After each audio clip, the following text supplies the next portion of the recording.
Hi, I'm Anika S. I'm a former collegiate athlete and a current elite athlete on the USAC circuit. I've been using Maestro now for over a year.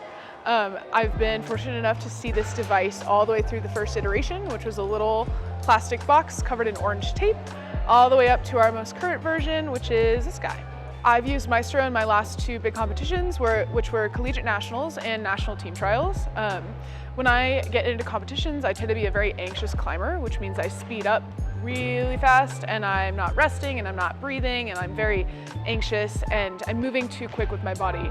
Maestro makes me feel much more calm and grounded, therefore I can make sure I'm breathing, make sure I'm taking time with my decisions, and overall makes me feel much more comfortable on the wall and in those resting positions. When I'm climbing with Maestro, I like to tuck it just right into the band of my sports bra. That way it's out of my way, I can still feel it, it's close to my skin, and it's secure while I'm on the wall. If I were to start fresh with Maestro and it was the first time I were to be using it, I would initially start on something that is definitely within my comfort zone so that I can use it to help myself set a baseline for what I want to feel like when I'm moving confidently and smoothly on the wall.